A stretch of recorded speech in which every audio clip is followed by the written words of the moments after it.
The Jewish ghetto was founded in 1555 by papal order, and for more than 300 years, the Jews of Rome were confined to a walled ghetto, which was only liberated in 1870 when the Pope lost his political power and Italy was unified under secular rule.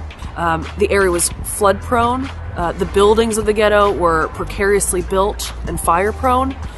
It was the least healthy part of town, which is precisely why the papacy obligated Jews to live there. The ghetto period gave rise to quite the opposite of what the church was intending. That was widespread conversion. The ghetto period actually consolidated Jewish community life, which really needs to be defined. So in 1492, Sephardic Jews practicing a Spanish rite arrived from southern Italy and Spain.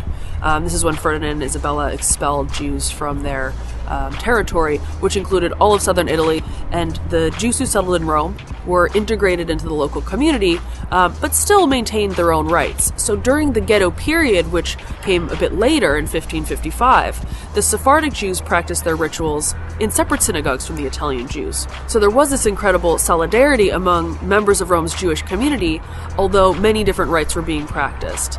The Ghetto period was one in which unique cuisine emerged. Of course, the cuisine of Rome's Jews is guided by kosher law, but it's also influenced by the relative availability of fish, meat, and produce. And during the Ghetto period, some of the dishes that we associate with the Jewish community emerged, especially fried things. Fried artichokes, called carciofi alla giudia. Concha, fried zucchini, which is marinated with vinegar. Fried cod, fried vegetables, even fried fruits, would be served at makeshift stalls or fast food joints, which was one way for the impoverished local Jewish population to feed itself without cooking at home in their fire-prone apartments. Although the ghetto buildings were demolished in the late 19th and early 20th centuries, the flavors of the ghetto period are still alive in the many restaurants along the modern ghetto's main street. Not all of these places are excellent, but you can find some really fantastic Roman Jewish traditional food at Nonna Betta, and that's where Umberto Pavoncello reproduces the recipes of his grandmother's table. And if you flip through his menu, you'll find that beside the Roman Jewish classics, there are North African dishes. And this is part of the incredible nature of the Roman Jewish community. Because it is so small and so misunderstood by the general public, few know that in 1967, thousands of Jews arrived in Rome from Libya, and many settled here or in Israel.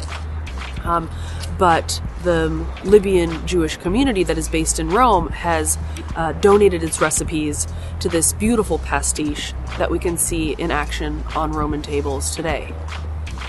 After a visit to Nonna Betta, I can't not go to Boccione for kosher snacks.